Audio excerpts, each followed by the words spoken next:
ئەزان سڵاو خۆشحاڵین لە بەرنمەیەکتری ڕاڤە بە دیدارتان شاد دەبین.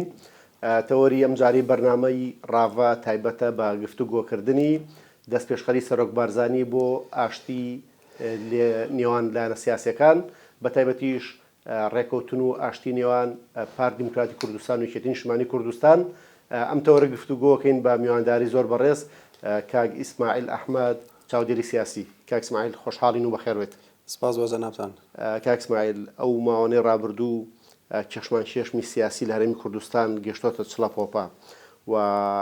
دابڕانێک قەتیعەیەک لە بینی هێز و لایەنە سیاسیەکانە هەیە و بە تایبەتیش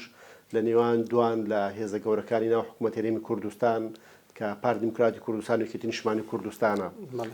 بۆ نزیکەی 6 مانگ یەکێتی نیشتیمانی کوردستان لە ڕێگەی تیمۆزاریەکەیەوە جۆرێک لە بایکۆتی حکوومەتی کرد و بەشداری کۆبوونەکانی حکوومەتینە کە سەرباریەوەی کە وەزیرەکانی لە وەزارەتەکان ئەرکەکانی خۆیانیان ڕاپەڕاند، بەڵام وەکو جۆرێک لە هەڵوێستی سیاسی نەچوونە کۆبوونەکانی ئەنجومەنی وەزیران. لە هەفتەی ڕابردووی کە بینیمان هەستمان پێکرد و لە کەناڵەکانی میدیاوە بەری کەوتین، جارێکی تر لە ڕێگەی دەست پێشخەریکی جەنابی سەرۆک بارزانیەوە کە داوای لە یەکێتی و پارتی کرد بگەنە ڕێکەوتنێک و سەقفێکشی بۆ دیاریکردن تا 18 مانگ بتوانن پێکەوە کۆ ببنەوە لەسەر بابەتە چارەنووس سازەکان ڕێک بکەون. هاوکاتیش سەرۆکی حکوومەت و جێگرەکەی پێکەوە کۆبوونەوە گفتوگۆیان کرد و جۆر لە جۆرەکان توانین بڵین لە کاتی ئێستاە نەرمبوونەوەیەک هێمنبوونەوەیەکەیە لە نێوان هەردوو هێز و لایەنە سیاسیەکان و ئەوشی بینین لە سەراسی شەقام پشگیریەکەیە بۆ ئەوەی کە پارتیۆکی دی بگەنە ڕێکەوتنێک و هەڵبژاردن لە وادەی خۆیان ئەنجام بدرێ، پرۆسی سیاسی بە جۆر لە جۆرەکان سەرپێ بخرێتەوە. خوێنەوە جەنابەت چییە بۆی کە هێز و لایەنە سیاسیەکان بە تایبەتیش پارتی و یەکێتی بەدەم ئەم دەستپێشخەری جەنابی سەرۆکەوە بێن، ینی لەم هەلومەرجە سەخت و ئاڵۆزەیە و لەم کاتە هەستیارەیە دەست پێشخەریەکەیە بۆ ئەوەی کە پارتی و یەکێتی جارێکتر کۆ ببنەوە وەکو دوو هێزی بەرپرسیار مامەڵە بکەن لە هەرێمی کوردستان. سڵاو لە جەنابتان، سڵاو لە بینەران، سوپاس بۆم دەرفەتە، سوپاس بۆ میوانداریتان. لە ئەسنای قسەکان تا ئێمە دوای 32 ساڵ بەداخەوە باسی 32 ساڵ لە دوای ڕاپەڕین و حکوومەتی کوردی هەرێمی کوردستانەوە باسی ڕێکەوتنی نێوان لایەنەکان و ئەو گرفت و ئاریشانی دێنی نێوان لایەنەکان و وەقەدعکردنی زۆرجا پەیوەندی دیبلۆماسی لە نێوان لایەنە سیاسی کوردیەکان لە بەشداری لە حکوومەت و لە دەروی حکوومەتە. خۆزگای بەرنامەکەمان لەسەر بابەتێکی تر بووایە چۆن ئێمە حکوومەتی هەرێمی کوردستان چەند هەنگاوی تر بچێتە پێشەوانەیە ئەم لایەنە سیاسیانە ئەوە دەستیان خستووە ناو دەستی یەک چ بەرنامە پرۆژەیەک باشە پێشکەشیان بکرێت بۆ ئەوەی زیاتر لە ئاستی ناوخۆیی و هەرێمایەتی و نێودەوڵەتیدا پێگە و سەنگی خۆی بەهێزتر کات. بەداخەوە ئێمە دوای ئەو هەموو ساڵە ئەو هەموو قوربانیە ئەو هەموو شۆڕشە ڕاپەڕین ئەو هەموو شەهیدا ڕووبارەی خوێن ئەم کوردستان هاتووەتە بەرهەم، ئەبینین کۆمەڵێک کەس و کۆمەڵێک حیزبی سیاسی بە نەفەسێکی بەرژەوەندی خواز، بەرژەوەندی کەسی، بەرژەوەندی حیزبی زۆر جار بەشداری لە حکوومەت یاخود سیاست ئەکەن لە هەرێمی کوردستاندا. ئەوەی ڕاستی بێ دەست پێشخەریەکەی جەنابی سەرۆک بارزانی لە دوو ڕۆژی ڕابردوودا کە ئەمە یەکەم دەست پێشخەری و ئاخر دەست پێشخەریشی نابی بۆ یەکریزی نەوماڵی کورد و لە ڕابردووشدا لە چەندین قۆناغی سەختی کوردایەتی بزنەوەی ڕزگاری خوازی کورد و لە دوای ڕاپەڕین شەوانێ جەنابی سەرۆک بارزانی چەندین مبادرە و دەست پێشخەری کردووە بۆ یەکریزی نێوماڵی کوردی. ئێمە ئەزانین هەندێک لایانی سیاسی و بە دیاریکراویش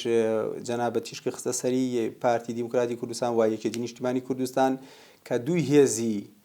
گەورەی کوردستان و خاوەنی مێژوویەکن لە شۆڕش و قوربانیدان بۆ سەرخستنی میلەتی کورد لەم بەشەی کوردستاندا. ئەبینین هەر گرفتیەک لە نێوان ئەو دوو هێزە سیاسیە بێش لەژانێکی ئەتوانین بڵین جەماوەری و شەقام دروست ئەبێت، هاوڵاتیانی شەقی خۆیانە وەکو محاسبەیەک محاسبەی ئەو هێز و لایەنە سیاسیانە بکەن کە ئەبنە بەربەز لە بەردەم پێشکەوتنی هەرێمی کوردستاندا و ئەبنە بەربەز لە بەردەم خواست و داواکاریەکانیانە، چونکە هەرێ گرفت و ئاریشەیەک لە نێوان دوو هێزە سیاسیە کە خاوەنی بنکێکی جەماوەری باشن و خاوەنی هێز و دەسەڵاتن و بە درێژایی حکوومەتی هەرێمی کوردستان حکوومەتی هەرێمی کوردستان بەبێ یەکێتی و پارتی دروست نەبووە و لە 92ەوە تاوەکی ئێستا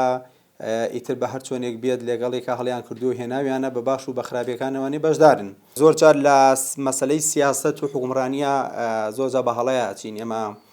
ماناو مەغزای سیاست نازانین، ئێمە زۆر جار شێوازێکی چاواشەکارانە بەکارێنین. خۆی سیاست چەند پێناسەیەکی هەیە، بۆ نمونەیەشێک لەوانە هەندێک دەڵێن سیاست هونەرە، هەندێک دەڵێن زانستە، بۆ نمونەوە هەندێک دەڵێن هونەرە بریتە لە هونەری لێک تێگەیشتنی نێوان دەنگ و ڕەنگە جیاوازەکان و کۆنتاکردن بەیەکیان. هەندێک دەڵێن سیاسەتە بریتە لە هین زانستە عەفوو بریتە لەوەی کە تاکە کەس لە ڕێگای سیاسەتەوە ئەیەوێ بگا بە دەسەڵات و جونگەکان بۆ خزمەتکردنە. ئەمەش ڕاستی ئەم دوو مانایە کە بۆ ئێمە هەردووکمان لە هەردوو ماناکە لە سیاسەتە بەرجەستەی ئەەکەین کە بە کوردی خۆمان ڕامیاری پێوەدرێت. لەبەر ئەوە زۆر جار ئەبینین پەیوەندیەکی کۆمەڵایەتیە لە نێوان تاکەکانە و دروستبوونی حکوومەتەکانیش بۆ ئەوەیە خزمەتی بەرژەوەندی گشتی بکە هەر سیاسەتێک ئەمە فەلسەفەی سیاسی واڵێت، قسەی من و هیچ کەسێکی تر نییە. گەر ئێمە لە سوقراتەوە کە زیاتر ئەفلاتون و ئەرستۆ قسەیان لەسەر حکوومەت و شێوازەکانی حکومڕانی کردووە، هەر سیستەمێکی سیاسی دوور بێت لە خزمەتکردن بە بەرژەوەندی گشتی ئەوە بەڕاستی جۆرێک نییە لە سیاستکردن، جۆرێکە لە ملشکاندن و قاچەڵخزاندنی یەکتری. بۆیە بەڕاستی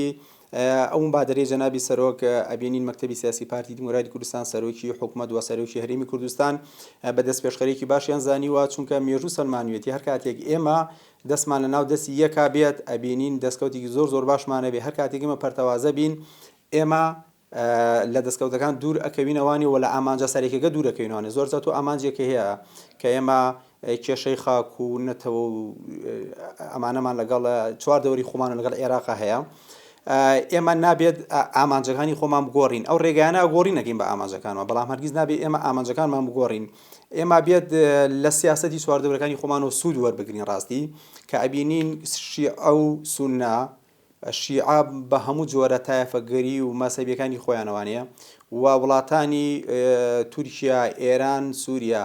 لەسەر هەموو شتێک ناکۆک بن لەسەر پرس و مەسەلەی کورد و خاکی کورد بۆچوون و ئایدیای یەکیان هەیە و ئامادەن هەر کاتێک کۆبوونی سێ قۆڵی دوو قۆڵی چوار قۆڵی بکەن بۆی دژی بەرژەوەندەکانی هەرێمی کوردستان بۆستانەوەی. ئەوانش کاتێک دەتوانن ئامانجەکان پێکەن کە نێوماڵی کورد بەداخەوە ئەوە پەردەوازە بێت. کاک ئیسماعیل، ئەو ماوەی ڕابردوو بژمارەیەکی زۆر لە وەفدانەی کێنە هەرێمی کوردستانیان لە سەردانەکانی کاربەدەستانی هەرێمی کوردستان بۆ دەروی وڵات بەردەوام لە سەرئاستی نێودەوڵەتی پشتگیری هەرێمی کوردستان ئەکرێ، لە سەرئاسی نەتەوەیەکگرتووەکان، لە سەرئاسی ویلایەتە گرتووەکانی ئەمریکا و وڵاتانی ئەوروپا، ینی پشتگیریکی زۆر هەیە بۆی کە هەرێمێکی کوردستانی بەهێز هەبێ و ئەوان بۆ کوردستانێکی بەهێز زۆر ئاماژە بە کۆمەڵێک خاڵەکەن لە یەکگرتنەوەی هێزی پێشمەرگەی کوردستان، لە یەکخستنی توانە داراییەکان و کۆکردنەوەی دارایی هەرێمی کوردستان لە مرکزی هەرێمی کوردستانە، لە بابەتی ئەنجامدانی هەڵبژاردن و ڕێزگرتنی مافەکانی مرۆڤ و ئەوەی کە ئەو پێکۆژیانی کە لە هەرێمی کوردستان هەیە زۆر جار بۆ ئەوان جێگەی ڕێز بووە و جێگەی سەرنج بووە. بەڵام دواخستنی هەڵبژاردنەکان بەڕاستی بە زۆر لە جۆرەکان وەکۆی کە جەنابی شەدووتە جۆرێک لە عیبە یاخود جۆرێک لە پرسیاری لەسەر ئەزموونی هەرێمی کوردستان دروست کردووە. پرسی ئەنجامدانی هەڵبژاردنێکی بێگەر لە هەرێمی کوردستان یەکێکە لەو بابەتانە یان یەکێکە لەو تەحەدیانێک لە بەردەم هەرێمی کوردستانە. بابەتی تێپەڕاندن یان بابەتی ئەنجامدانی هەڵبژاردنێکی دیموکراسیانی لە هەرێمی کوردستان، هاوبەشیکردنی هێز و لایەنە سیاسیەکان و بە تایبەتیش هێزە گەورەکان لە پارتی دیموکراتی کوردستان، یەکێتی نیشتمانی کوردستان بزوتنەوەی گۆڕان بە ئاستێکی تر وەکو پلەسێ. ئەنی خوێنەوە جەنابەت بۆ بابەتی هەڵبژاردنەکان لە هەرێمی کوردستان چۆنە؟ زۆر گرنگە هەڵبژاردن مادام ئێمە پەیڕەوی سیستەمی دیموکراسیەکەین لە نێوان سیستەمێکی جیانی کەپیتالیزمە. ئێمە مادام سیستەمەکەمان سیستەمی دیموکراسیش بە هەموو خەوش و کەم و کوڕیەکانیوانەیە ئێمە بێت تازە مادام دیاریمان کردووە بێ قوبوڵمان بێت ڕاستی و دیموکراسیش وەک ئاماژەین بێتە بریتە لە دەسەڵاتی گەل بۆ گەل بڕیارەدای کێ لە دەسەڵاتە بێت. لایەنە سیاسیەکان بەڕاستی ئەبێت قوبوڵی ئەوە بکەن ئەگەر کورسی زیابێن یاخود کورسی کەم بێنن، چونکە قوبوڵ نەکردنی ئەنجامەکانی هەڵبژاردن بەڕاستی زۆرجە کارەساتی لێگەدو بۆ یەخستنەوەی هێزی پێشمەرگە و دارایی و زۆرێک لە شەکانی تر دیارەیان سەراسی کۆمەلگانی دەوڵەتیش بەڕاستی ئەتوانم بڵێم بێتاقەت بوونە لە وەزەکە. زۆر جار بیر لەواکەنەوانی ینی بەڕاستی دەست لەوە بەردن ئەوان هێزی پێشمەرگە بە هێزێکی قارەمان و ڕۆڵ و کاریگەریەکان ئەزان لە شەڕی داعش چۆن بۆ هاوپەیمانی کۆمەڵگەی نێودەوڵەتی وە لە شەڕی داعش و شەڕی تیرۆرە و ئەوان چەندین جار بۆ نمونایەکی وەک دەوڵەتانی ئەمریکا کە یەکێک لە دەوڵەتە زلیێزەکان ئەڵمانیا فەڕەنسا ئەمانە بەڕاستی زۆر جار تاکیدی لێکەنەوەی ئەڵێ ئەمانەوێت هێزی پێشمەرگەیەک بگرێتەوەی وە چەندین کۆبوونەوە و چەندین دانیشتن ئەکەن بەس بەداخەوانە زۆر جار ناگەنە ئەنجامێک هەندێ هەنگا و هەندێ هەوڵ درراوە بەڵام وەکو پێویست نین بۆ خزمەتکردنی کوردستان چونکە میلەتی کورد میلەتێکی قوربانی دەرە نەهامەتی زۆر زۆری بەسەر هاتووە بەڕاستی شایانی ئەوەی زۆر لەوە زیاتر خزمەت بکرێت. کاک اسماعیل لە سیستەمە فیدراڵەکانە لە سەراسی دنیا هەمیشە ئەو چێشمە هەیە کە هەرێمەکان هەوڵێن ڕوبەری دەسەڵاتی خۆیان فراوانکەن ئەو داهات و دارایی و دەخل و خەرجی کە هەیە زیادیکەن لەسەر حسابی حکوومەتی مرکزی و بە پێچەوانەش حکوومەتی مرکزی هەوڵەیات کە ڕوبەری هەرێمەکان بچوو کاتەوە و هەوڵبات شتە گرنگەکان لە لای خۆی بهێڵێتەوە و بە پشکی گەورەی میزانەکە لە لای خۆی بێت ڕۆلی گەورەتری هەبێت لە ناو دەوڵەتەکەیە ئەوەی کە لە عێراق ئێمە بەرێکەوین بەڕاستی نەزعیکی شۆڤێنی هەیە کە بەردەوامیش بۆ کات هەرێمی کوردستان بچوو کاتەوە و لە بەرامبەرە بەپێی دەستوری عێراق کە بڕیار بوو لە ناوچەکانی شیعە و سونەش هەرێمی دیکە دروست کرێ. ئێمە لە ماوەی 2003 بۆ ئێستا بینین کە نزیک بە 20 ساڵە نەهێڵرا هیچ هەرێمێکی تر دروست کرێ لە عێراقا و بە پێچەوانەشەوە نەک دەرفەت نەدراوەی کە هەرێمی کوردستان زۆر گەشە بکە و پێش بکەوێت و مافە دەستوریەکانی خۆی ممارەسە بکە بە پێچەوانەوە بینیمان لە زۆر شوێنە مافی خەڵکی کوردستان ڕەچاو ناکرێت لە پرسی بوجا بڕێ لە زۆر ڕوانگەی تراوانەیە حکوومەت عێراقی محاولاکە مەساح و ڕوبەر هەرێمی کوردستان کەم کاتەوە و هەژمونی خۆی زیاتر کات لە دەوڵەتەکەیە. لە ئێستاشە دووبارە حکوومەتی عێراقی سەرباری و نیەت باشیەکەیە بۆ چارەسەرکردنی کێشەکان لەگەڵ هەرێمی کوردستان بەڵام دووبارە هەر هەوڵ هەیە لەوەی کە پشک و بودجە و توانە و ئیمکانەتی هەرێمی کوردستان دیاریکراو بێ و هەرێمی کوردستان ئەو گەشە و نەشونما خێرایی کە هەیە بووە بە زۆر لە زۆرەکان سنوورێکی بۆ دابنرێ و لە بەرامبەر هەرێمی کوردستان هەوڵێکی هەیە کە گەشەی زیاتر بکات پرسی مادی 140 جارێکی تر بهێنێتەوە سەرباس و جێبەجێ بکرێ پرسی بودجە و موچەی خەڵکی کوردستان لەگەڵ حکوومەت عێراقیە بباتە ئاستێکی تر خوێنۆ جەنا بچێ بۆی کە نێوماڵێکی سەقامگیر لە هەرێمی کوردستان هەرێمێکی کوردستانی بەهێزش لە بەغدا بینینەوە و حزوری کورد لە پێچێنانەوەی حکوومەتی عێراقیە لە پرسی بودجە لە جێبەجێکردنی مادی 140 بەهێزترەکە. خۆی لە سیستەمە فیدراڵێکانە لە دەستوری ئەو وڵاتەیە ئەبێت تایە بێت ینی تۆ ئەگەر لە ئەمریکاوانێ بۆ کاتی 1940 سویسرا سیرکەیت و ئوسترالیا سیرکەیت ئەو سیستەمە فیدراڵیانە بێت لە دەستوری وڵاتەیە تایە بێت کە ڕێگا بە دروستبوونی هەرێمەکان بدەن و ئەبینی ئەڵمانیا لە چەندین هەرێم پێکاتووە. لە دەستوری عێراقیشا ڕێگا بە دروستبوونی هەرێم دراوە بۆ نمونە سێ پارێزگار دەتوانێت داوای دروستبوونی هەرێم کات بەس بەداخەوانیانێ ئەو ئەقلێتە شۆڤینیە ئاراسیەکی تر وەرئەگرێ دەبینین ڕێگە بە دروستبوونی هەرێمێک نادات و لەگەڵ ئەوەی ڕێگە بە دروستبوونی هەرێمێک نادات هەوڵەدات هەرێمی کوردستان بچووکتر بکاتەوانێ. لە دەستوری فیدراڵەکان حەقی خۆیەتی بۆ نمونەگەر لە ڕێبکەوێت لە سەری حەقی خۆیەتی بۆ نمونە ڕێگە لە سوورە ڕێگری لەوە بکە بۆ نمونە دەوڵەتێک دروست ببێت ئەم هەرێمانە بۆیان نێداوای دروستبوونی دەوڵەتکەن ئەمە زۆر ئاسایی لە سیستەمە فیدراڵەکانە بەڵام ئەوە ئاسایی نییە تۆ ڕێگری لە دروستبوونی هەرێمێکی تر بکەیت. سایما بینین لە ماوەکانی پێشوا بەسرە زۆر هەوڵێدا ببێتە یەکێک لە هەرێمەکانی تری عێراق بەڵام نابینین نەک هاوکاری بکرێ بەڵکو دژایەتی تەواویشی ئەکرێ و واگەر بەم ئەقلێتەش بێت بەڕاستی ناتوانێت دروستکرێن. کاک سەربەست با بڵێن زانستی سیاسی یەکێک لە ئەرکەکانی ئەوەیە بە پێش ژینگە و بارودۆخی کۆمەڵایەتی و سیاسی دیاریە کاتی زۆرە سیستەمە سیاسیەک بۆ ئەو وڵاتە گونجاوە.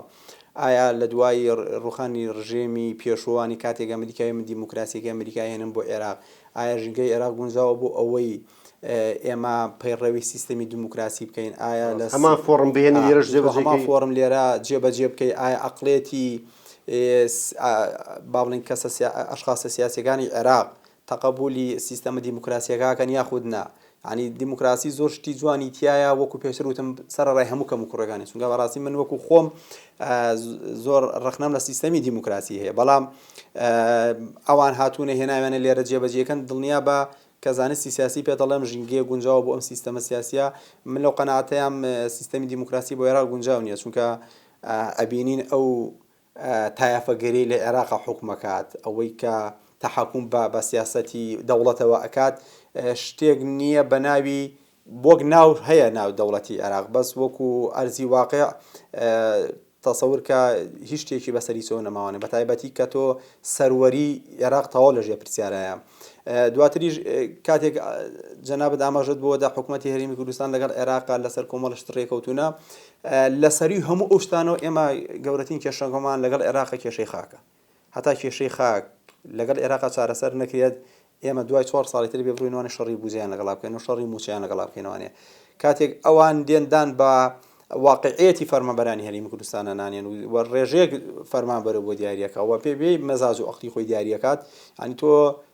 ئەوەیە کاتی لەگەڵا بەڕێ ئەەکەیت و ئەتەوێت جۆرێک لە بەردەوامیدان لەگەڵای بکەی ئەبینین هەر سەرۆک وەزیرانێک دێت ئاراستەیەکی باشی بەرامبەر بە هەرێمی کوردستان هەیە لایەنە شیعیەکان لە عێراق تەمەنێکی درێژی نابێت لەولا باوەڕکە زۆر جا کە مێژووە خوێنی توانێت لە دوای ڕوخانی ڕژێمی پاشایەتی عێراقەوە ئەمڕۆ سەرۆکوەزیرانێک بۆ بەیانی لادرا و دووبانی دانیتر لادراوە زۆر جا خۆم بێزار بووم هەموو سەرۆکوەزیرانە باوەڕکە ناوەکانیشی لێ تێکەچێت لەبەرەوە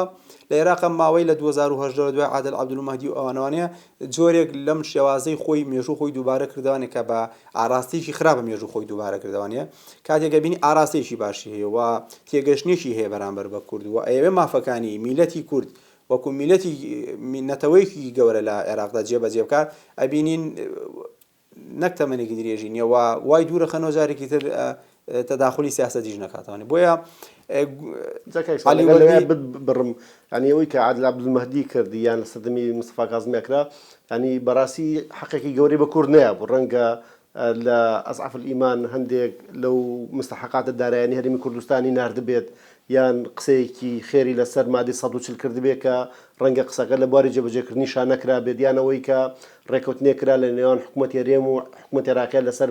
بابەتی ئاساییکردنەوەی شنگال کە ڕێکەوتنەکە دوور و نزیک نەکەوتە بواری جێبەجێکردنەوە ینی ئەوەی کە ئەوان کردوشیانە بەڕاستی گەلی گەورە نەبووە ینی تەنها نیەتێک بووە هەوڵێک هەبووە بەڵام هەرزوو ڕێگری لێکراوە و کە نێنێشتۆ بگا بانجانێک من قەناعەتمەیە خەڵکانی نازام ناوی بنێم چی بەو جێوارە لە عێراق دروست نابێت کە بە یەک چاو سەیری نەتەوەکانی عێراق بکات و حەقی خۆی بە نەتەوەکان لە عێراقا بدات و پێکاتەکان بدات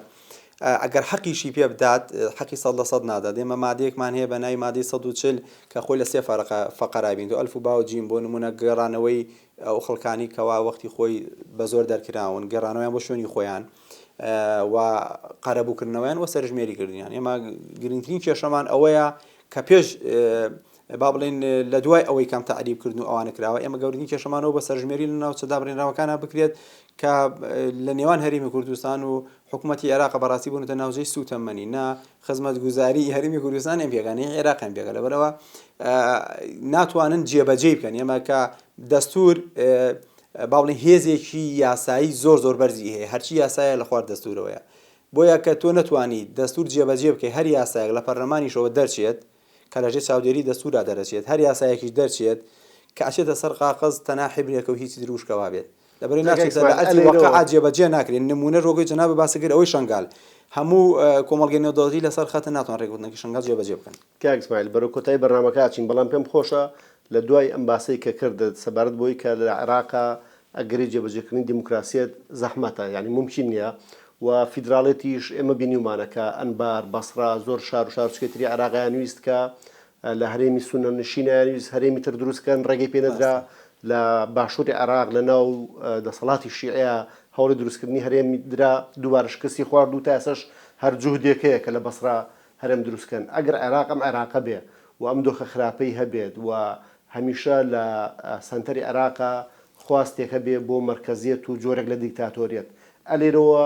مەهام و یان گرنگی و بایەخی ئەو دەستپێشخەری جەنابی سەرۆک بۆ یەک ڕیزی بۆ تەبایی یەکێتی و پارتی بۆی هەرێمێکی کوردستان لە بەغداتە بێ ئەگەر لەسەر بە کورتی لەسەر قسم بۆ بکەی زۆر سپاس بۆ پێشتر ئاماژە بێدا یەکگرتووی ناوماڵی کورد یەکێکە لە خاڵە هەرە سەرەکیەکان و بەتایبەتی ئەم مبادرەی جەنابی سەرۆک بارزانی توانم بڵێم درێخیشی نەکردووە لە دەستپێشخەری و لە هەوڵ و هەنگاوەکانی بۆ یەکرێزینەوە ماڵی کورد بەڵام زۆر جار جەنابی سەرۆک خۆشی ئاماژە بەوە کاتێک مامجەلال لە ژیان دەما بوو چەندین کێشە بوو ئێمە بە تەلەفۆنیەک چارەسەرمان کردو سەردانێکی چەند خولەکی چەند ساعتی ئەمە کێشەکانمان چارەسەر کردووە. کاک ئیسماعیلەوەی کێسا بینرێت لای یەکێتیشەوە